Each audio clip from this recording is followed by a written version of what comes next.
ایک دانا آدمی کی گاڑی گاؤں کے قریب خراب ہو گئی۔ اس نے سوچا کہ گاؤں سے کسی سے مدد لیتا ہوں۔ وہ جیسے ہی گاؤں میں داخل ہوا تو اس نے دیکھا ایک بوڑھا شخص چارپائی پر بیٹھا ہے اور اس کے قریب مرغیاں دانا چگ رہی ہیں۔ ان مرغیوں میں ایک باز کا بچہ بھی ہے جو مرغیوں کی طرح دانے چگ رہا ہے۔ وہ حیران ہوا اور اپنی گاڑی کو بھول کر اس بوڑھے شخص سے کہنے لگا کہ یہ کیسے خلاف قدرت ممکن ہوا کہ ایک باز کا بچہ زمین پر مرغیوں کے ساتھ دانے چگ رہا ہے۔ تو اس بوڑھے شخص نے کہا، دراصل یہ باز کا بچہ صرف ایک دن کا تھا۔ جب یہ پہاڑ پر مجھے گرا ہوا ملا، میں اسے اٹھا لایا۔ یہ زخمی تھا، میں نے اس کو مرہم پٹی کر کے اس کو مرغی کے بچوں کے ساتھ رکھ دیا۔ جب اس نے پہلی بار آنکھیں کھولی تو اس نے خود کو مرغی کے چوزوں کے درمیان پایا۔ خود کو مرغی کا چوزا سمجھنے لگا اور دوسرے چوزوں کے ساتھ ساتھ اس نے بھی دانا چگنا سیکھ لیا۔ اس دانا شخص نے گاؤں والے سے درخواست کی کہ یہ باز کا بچہ مجھے دے دے تحفے کے طور پر یا اس کی قیمت لے لے، میں اس پر تحقیق کرنا چاہتا ہوں۔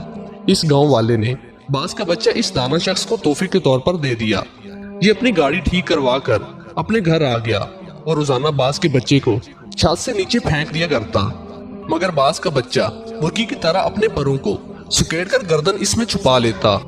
وہ روزانہ بلا ناغہ باز کے بچے کو اپنے سامنے ٹیبل پر بیٹھاتا، اس سے کہتا کہ تو باز کا بچہ ہے، مرغی کا نہیں، اپنی پہچان کر۔ اسی طرح اس نے کئی دن تک اردو، پنجابی، سندھی، سرائکی، پشتو ہر زبان میں اس باز کے بچے کو کہا کہ تو باز کا بچہ ہے، مرغی کا نہیں، اپنی پہچان کر، اپنے آپ کو پہچاننے کی کوشش کرو۔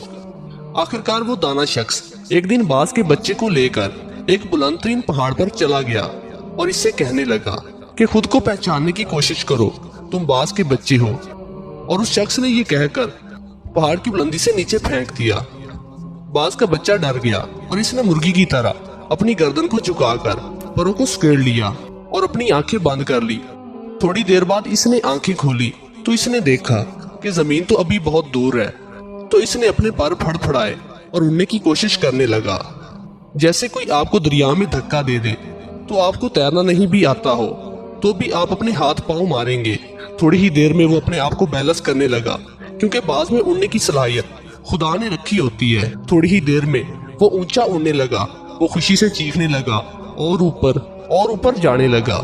کچھ ہی دیر میں وہ اس دانا شخص سے بھی اوپر نکل گیا اور نیچے نگاہیں کر کے اس کا احسان مند ہونے لگا۔ تو دانا شخص نے کہا، اے باز، میں نے تجھے تیری شناخت دی ہے، اپنے پاس سے کچھ نہیں دیا۔ یہ کمال کی صلاحیتیں تیرے اندر موجود تھیں، مگر تو بے خبر تھا۔ یہی معاملہ ہم لوگوں کے ساتھ ہے۔